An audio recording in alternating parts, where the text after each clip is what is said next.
Olá, sejam bem-vindos. Vamos esperar um pouquinho para começarmos.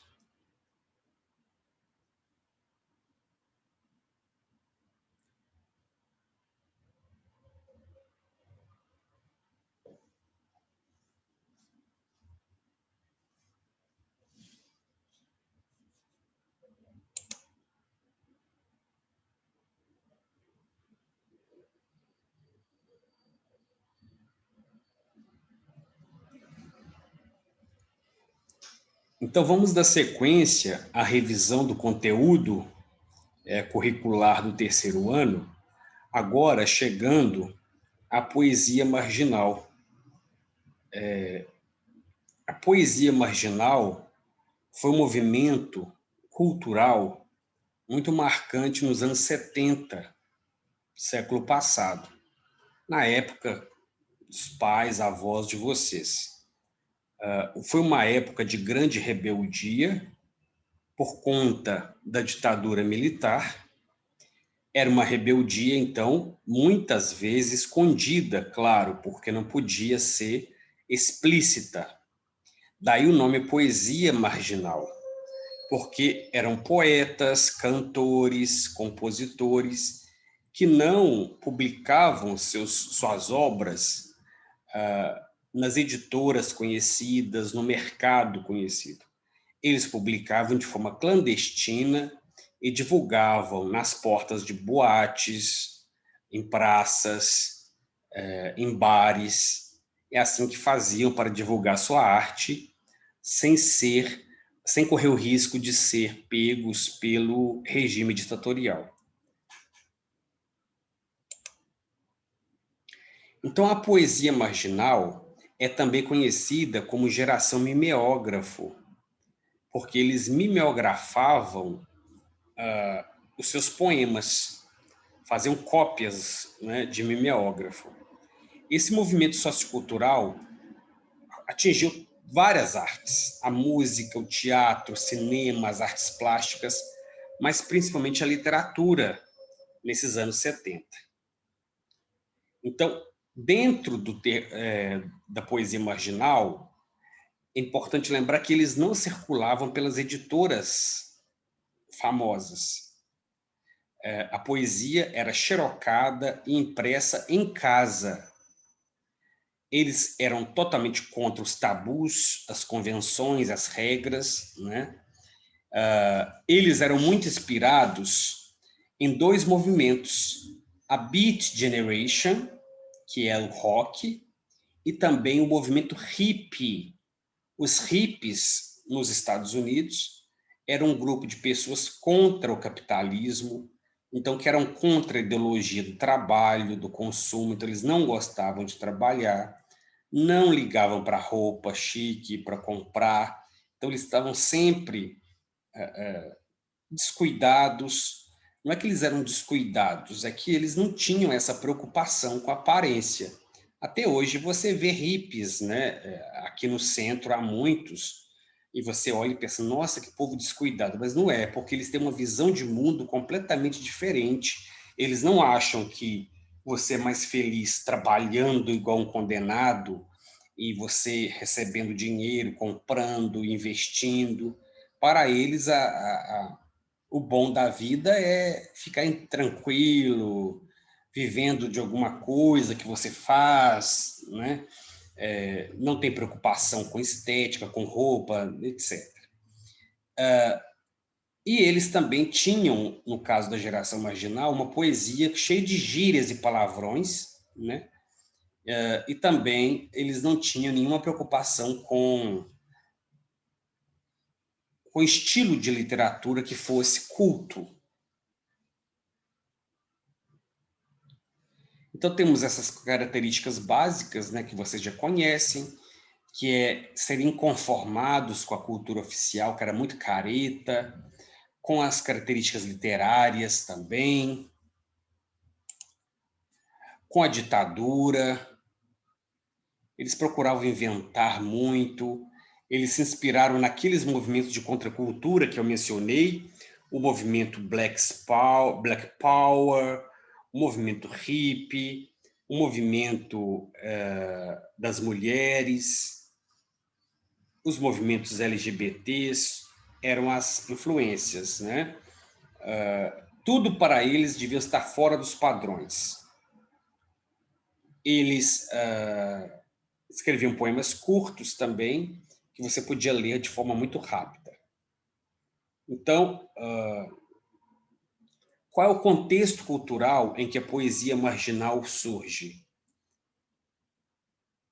O contexto cultural é o tropicalismo, que é essa retomada do modernismo no que se refere ao pensamento sobre o Brasil, o movimento hippie, que eu já mencionei, o movimento do cinema novo, que é uma nova visão de cinema no Brasil, e o cinema marginal. E quais são as características históricas? O milagre econômico, que foi prometido, né, na ditadura, a criação de movimentos estudantis, o teatro e a ênfase no Oriente. E também festivais de música, avanço da contracultura e engajamento.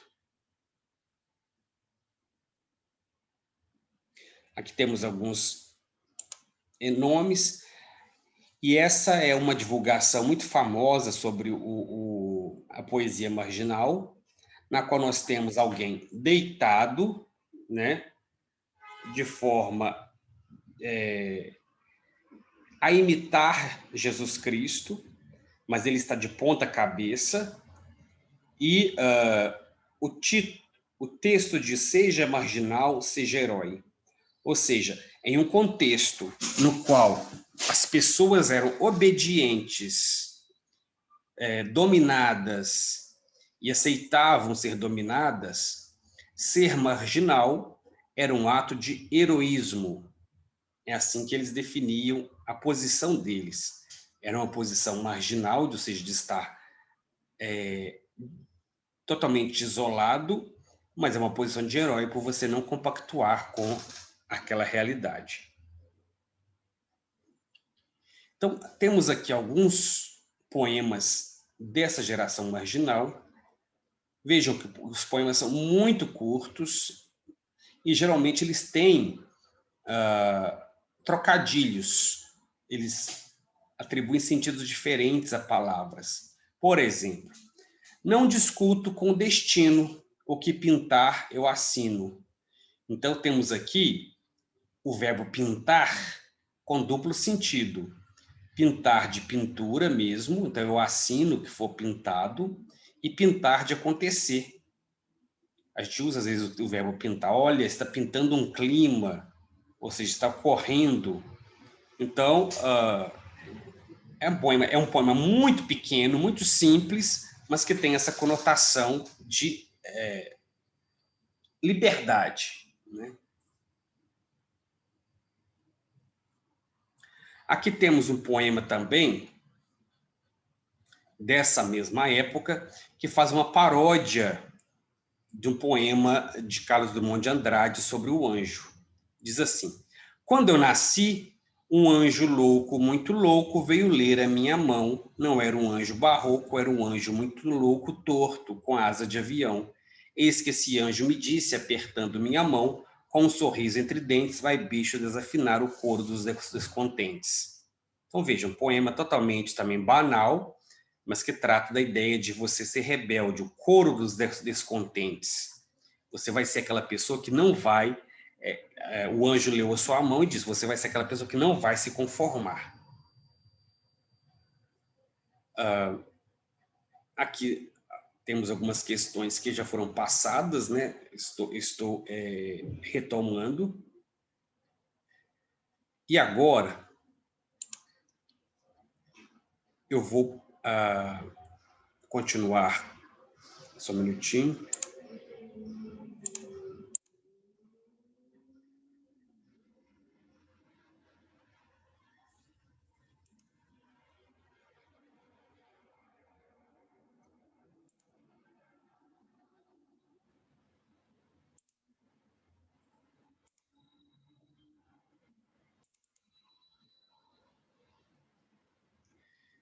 Então, agora eu vou continuar falando da geração marginal com alguns exercícios, dando continuidade àqueles que estariam ali, mas que já foram feitos.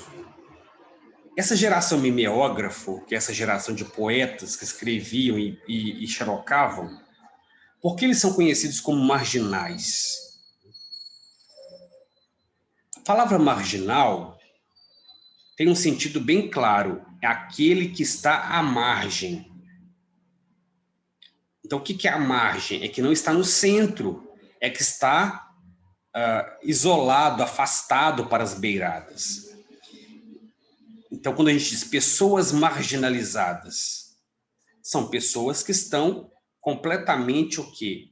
Desconsideradas, que não recebem atenção nenhuma, que não participam da vida social do país, porque elas não têm oportunidade.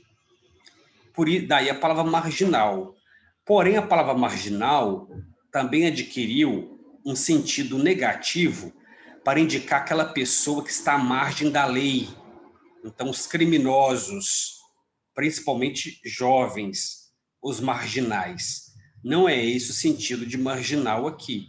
É o sentido de marginal de estar à margem, de estar fora do centro e dos padrões.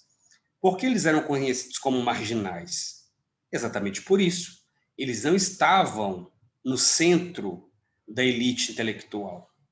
Eles próprios se afastavam porque eles queriam ter liberdade para falar o que quiserem e não podiam fazer isso dentro dos círculos culturais porque eles estavam dominados pela ditadura. Temos aqui 2 poemas de Chacal, que é um desses poetas marginais. É proibido pisar na grama, o jeito é deitar e rolar. Vejam, que poema curtíssimo. É proibido pisar na grama, o jeito é deitar e rolar. Mas ele sempre tem algo de humor. O que quer dizer aqui? Você não pode pisar na grama, ok, mas você pode então deitar e rolar na grama. E aqui deitar e rolar tem uma conotação o quê? Erótica. Eles eram muito voltados para questões eróticas. Então, é um trocadilho, é uma brincadeira com a ideia de ordem, de permissão. Outro poema diz: prezado cidadão, colabore com a lei, colabore com o light, mantenha a luz própria. Aqui, aparentemente, também é um aviso autoritário ao cidadão para colaborar com a lei, para colaborar com o light. Light é como se fosse CEMIG, mantenha a luz própria, ou seja, se você mantiver a sua luz própria como pessoa, você não vai precisar de acender a luz e gastar energia elétrica. Então, novamente, você tem uma aparente coisa séria, uma ordem, mas que essa ordem é apresentada de forma brincalhona. Então, a pergunta é de que formas diferentes ambos os poemas reagem ao autoritarismo. No caso, fazendo trocadilho com os verbos que indicam ordem, né? Então, é assim que esses poemas reagem ao autoritarismo e transformando aquela norma em algo subversivo. Porque se você não pode pisar na grama, você pode deitar e rolar. Temos aqui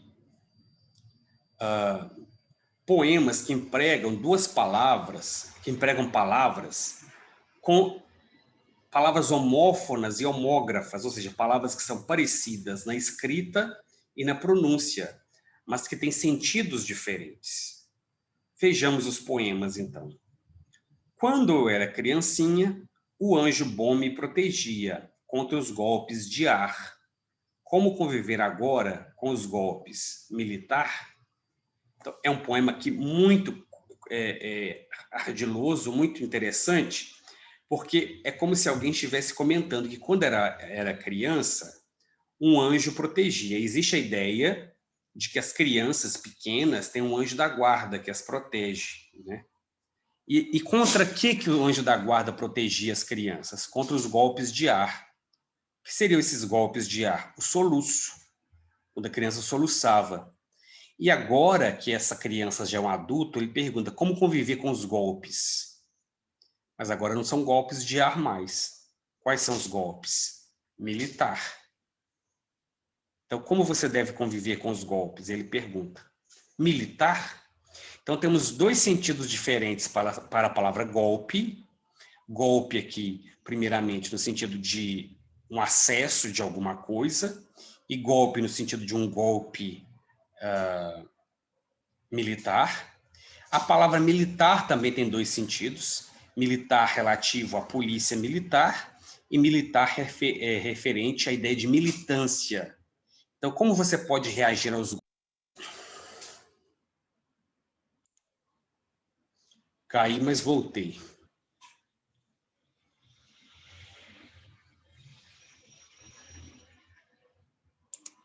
Alô? Oi. Alô?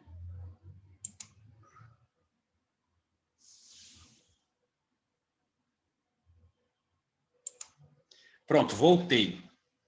Então, nós temos duplo sentido da palavra militar e também da palavra golpe. O outro poema diz o seguinte: bicho-papão viu moça em flor e papoula. Também temos dois sentidos para papoula. Primeiro, papoula é uma planta, uma flor muito usada no final do século XIX para pessoas adeptas de substâncias, digamos, substâncias alucinógenas, né? Dela você fazia o ópio. Então, o bicho-papão, o que ele fez com essa moça em flor? Papoula, no sentido de quê? De comer. Então, temos aqui um trocadilho com papoula. Papoula de a flor papoula e papoula do verbo papar, né? Então, sempre também tem essa conotação erótica, porque eles, como havia muita repressão, como que você lida com a repressão? Existem formas diferentes de lidar com a repressão, né? Uma primeira forma de você lidar...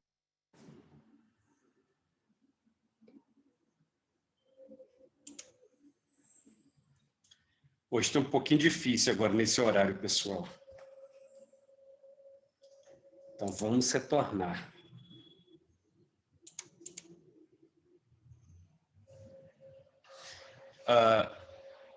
Então, nós temos aqui esse jogo com a palavra papoula, que é de papar, e também da flor papoula. Então, eu estava dizendo que quando há uma repressão forte, há formas de lidar com essa repressão. Uma das formas é a obediência, né? Você é reprimido e você adere à ordem